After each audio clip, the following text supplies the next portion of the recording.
प्रगति यात्रा नहीं, दुर्गति यात्रा है। हमने ट्वीट किया था, वीडियो भी डाला था। प्रेस से उनकी इच्छा भी होती है बात करने का, तो 2 मंत्री इधर, एक अधिकारी उधर खींच के ले जाना चाहता है सर। छात्र वही गांधी मैदान में अभ्यर्थी जो थे, उनको नियुक्ति पत्र मिलता था, उनके चेहरे पे खुशी होती। आज के एनडीए की सरकार में वही गांधी मैदान में लाठी से मारा जा रहा है लोगों को। तो हम लोगों ने तय किया कि 200 यूनिट फ्री बिजली हमारी सरकार आएगी तो देने का काम करेगी। आरएसएस और बीजेपी का कोई आज़ादी में कोई योगदान नहीं हुआ। अब कहाँ देश जा रहा है, गुलामी की ओर जा रहा है कि नहीं जा रहा है?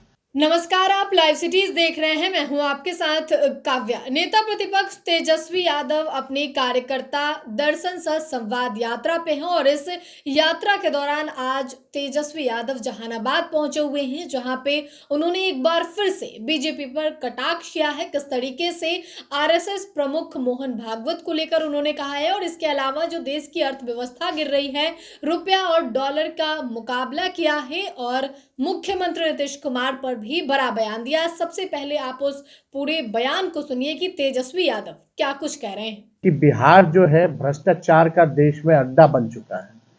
आप कह सकते हैं गंगोत्री, यमुनोत्री, गंडक, सब कुछ जो है भ्रष्टाचार का यहीं से बहने का काम करता है। थाना, ब्लॉक चले जाइए, बड़े से बड़े लेवल पे चले जाइए, पुल गिर रहा है, किसी पे कार्रवाई नहीं हो रही, पेपर लीक हो रहा है, किसी पे कार्रवाई नहीं हो रही। पूरा प्रशासनिक अराजकता का माहौल जो है पूरे बिहार में हो चुका है। अफसरशाही बेलगाम हो चुकी है। पूरी तरीके से अफसरशाही जो है हावी हो रखा है। बिहार में केवल चंद लोग ही जो है मिलकर सरकार चला रहे हैं। नीतीश कुमार जी मुख्यमंत्री हैं, यात्रा में जाते हैं, 2 अरब 25 करोड़ 78 लाख रुपए खर्च करते हैं और किसी से संवाद नहीं करते। जो वही पटना में बैठे अधिकारी हैं, उन्हीं को लाद के लाते हैं, उन्हीं के साथ जो है बैठक करते हैं। आम जनता, जो गरीब जनता, जो ग्रामीण है, उनसे कोई संवाद उनका नहीं हो पाता है, ना वो करते हैं, ना करने दिया जाता है। तो पूरी तरीके से बिहार में भ्रष्टाचार चरम सीमा पर है। हम लोगों के 17 महीने में जो हम लोगों ने काम किया, आप लोगों ने देखा होगा, 5 लाख नौकरी, 3 लाख नौकरी प्रक्रिया थी। IT, sports policy, tourism policy, नियोजित शिक्षकों को राजकीय कर्मी का दर्जा, मानदेय, हम लोगों ने तालमी मरकज हो, विकास मित्र, शिक्षा मित्र, आंगनबाड़ी, सभी लोगों का ममता आशा का हम लोगों ने बढ़ाने का काम किया। कई बड़े बड़े काम जाति आधारित गणना से लेकर के आरक्षण की सीमा 75% हम लोगों ने करने का काम किया।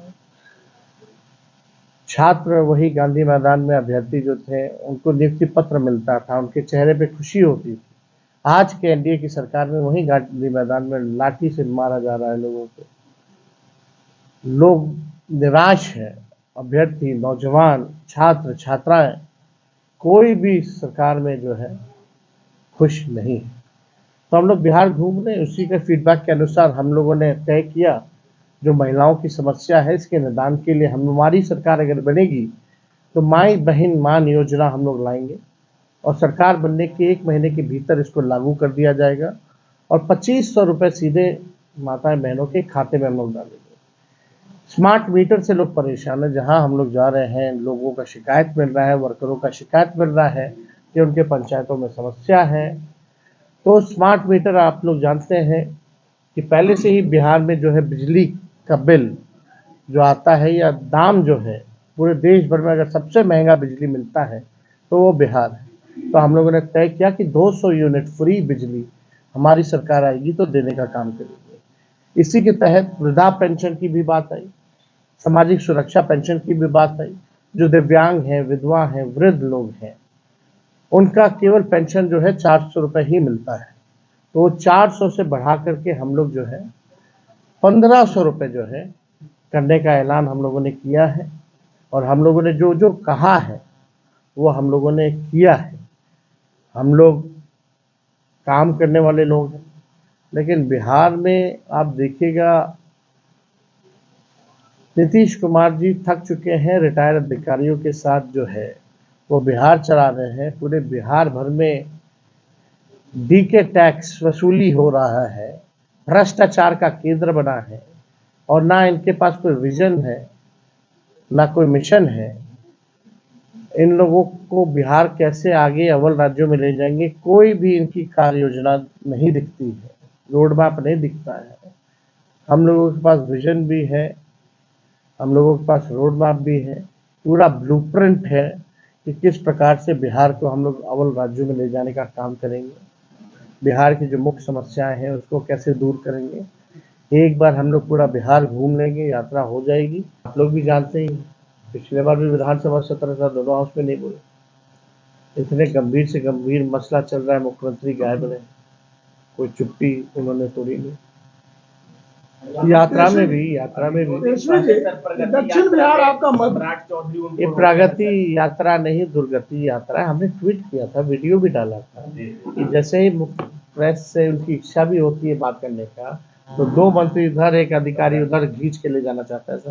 तो आप तो देखिए दक्षिण बिहार से छुपा है। जी आपका दक्षिण बिहार मजबूत गढ़ रहा है, पिछले विधानसभा में बहुत शानदार सफलता मिली थी। क्या इस बार आप उस सफलता को दोहराएंगे? और नहीं, इस बार पूरे बिहार में हम लोग जो है सफल होंगे और महागठबंधन आरजेडी की सरकार बनेगी। हरियाणा के बीजेपी अध्यक्ष पर दुष्कर्म का आरोप लगा है। अब जांच का इशू है ना सर, तब तो लोग हैं, अगर दुष्कर्म का है मामला कोई भी है तो इस पर जांच होनी चाहिए, जो दोषी है उस पर कार्रवाई होनी चाहिए। चुनाव होने दीजिए, जनता मालिक है, उनको तय करने दीजिए, जनता का जो निर्णय होगा सिराग पे होगा। जी एक आखिरी और अहम सवाल है, आरजेडी क्या अलग लेकर 20 विधानसभा चुनाव है, आरजेडी क्या कुछ अलग करने जा रही है कि इस बार उसको ज्यादा लोग मत दें और ज्यादा सीटें उनकी, क्या कुछ अलग हुआ, कुछ ऐसा है क्या आपके पास? आप बीजेपी बताती है क्या? हम क्या बताएं, हम क्या करें? ध्यान आता है कि आना चाहें गठबंधन में फिर से तो हम उनका स्वागत है, लेकिन तेज प्रताप जी कहे कि नहीं आने देंगे, सोचने नहीं देंगे। वो देखिए, अब इस बात को लेकर चर्चा होनी ही नहीं चाहिए। एक बात क्लियर है कि अब सीधे चुनाव होगा। मोहन भागवत जी सरासर जो है, जिन्होंने देश के आज़ादी को लेकर के शहादत दी, कुर्बानी दी, उनका ये इंसल्ट कर रहे हैं, उनका ये अपमान कर रहे हैं। ये गांधी जी का अपमान कर रहे हैं, ये शहीद भगत सिंह का अपमान कर रहे हैं, ये बाबा कुंवर सिंह का अपमान कर रहे हैं, रानी झांसी बाई का अपमान कर रहे हैं। ये लोग राव तुलार राम जी का जो है अपमान करने का काम कर रहे हैं। जिन लोगों ने शहादत दी, देश के आज़ादी को लेकर के कुर्बानियाँ दी, और उनके साथ हजारों लाखों लोगों ने जेल में बंद रहे, फांसी पे चढ़े, अंग्रेज़ों का जुल्म सहे, ये उनकी जो है अपना अपमान करने का काम करे। आरएसएस और बीजेपी का कोई आज़ादी में कोई योगदान नहीं रहा। ये लोग तो तिरंगा भी नहीं फहराते थे, बाद में बोला गया तभी लोगों ने तिरंगा फैलाया। अब बाद में क्या कहेंगे ये मोहन भागवत जी कि आरक्षण जब खत्म हो जाएगा तब जो है आज़ादी मिलेगी, यही मोहन भागवत जी कहेंगे। अब ये लोग आरक्षण विरोधी लोग मतलब ये लोग आरक्षण को खत्म करके फिर बोलेगा कि सही में आज़ादी अब मिली। फिर ये लोग, हम मोहन भागवत जी से पूछना चाहते हैं, पिछड़ों और दलितों को आज़ादी कब मिलेगी, इसके बारे में ज़रा बताएं। ये लोग केवल जो मेन एजेंडा है उसको ये लोग डाइवर्ट करना चाहते हैं, जो मेन मुद्दे हैं उसको ये लोग केवल डाइवर्ट करना चाहते हैं।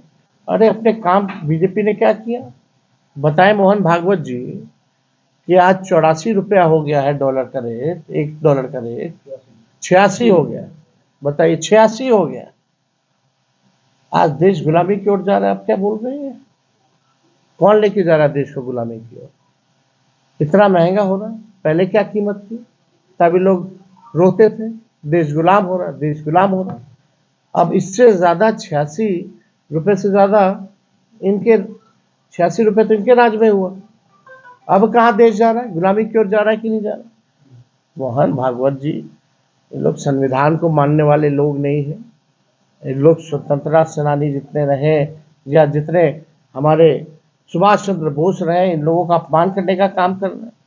तो इन लोगों का अपमान देश की जनता बर्दाश्त नहीं करेगी। और मोहन भागवत जी को जो है बताना चाहिए कि पिछड़े दलितों को आज़ादी कब मिलेगी। तो तेजस्वी जी 32 जिलों में पटना में आरजेडी की ओर से पोस्टर लगाए गए हैं, इसमें राजू की तस्वीर नहीं है। कहाँ नहीं? पटना में कौन लगाया है? कहाँ है? राजू की ओर से बताया गया कि लगाया गया है, जिसमें सब बेकार का मुद्दा है, कहीं कोई बात नहीं है। सर पहले आप आरटीपी टैक्स को लेकर हर जगह लगता है। ये नया डीके टैक्स क्या है? डीके टैक्स जो है ये भ्रष्टाचार का केंद्र बिंदु है। बिहार में भ्रष्टाचार चाहे थाना हो ब्लॉक हो, आखिरी बेनिफिशियरी डीके है। डीके बॉस ही जो है सुपर सीएम है। सरगना कौन है सर ये? डीके समय आने दीजिए सर थोड़ा। सीएम हर एक चीज जो है कैसे होता है वसूली, कैसे किया जाता है, विथ एविडेंस हम लोग सामने रखेंगे। तेजस्वी जी, आप सीएम के स्वास्थ्य को लेकर अक्सर सवाल उठा रहे हैं, क्या बिहार के लिए घातक है कि सीएम का मेंटल स्थिति? देखिए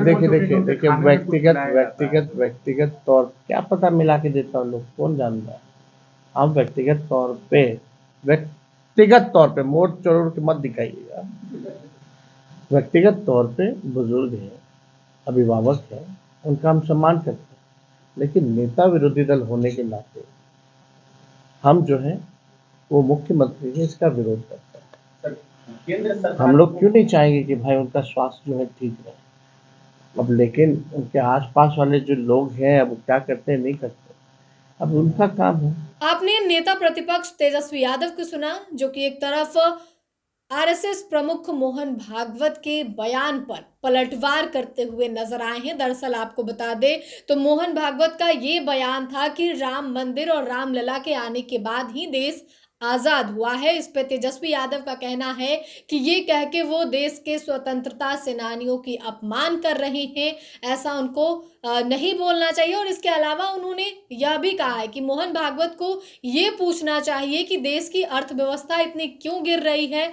डॉलर और रुपए की जो है उन्होंने तुलना की है। और इसके अलावा नीतीश कुमार के आने पे सवाल पर भी उन्होंने कहा है कि अब तो चुनाव आने वाला है, अब जनता सब कुछ तय करेगी। फिलहाल के लिए इतना ही। साथी चैनल को सब्सक्राइब करें, फेसबुक पेज को लाइक करें। वीडियो देखने के लिए आपका धन्यवाद।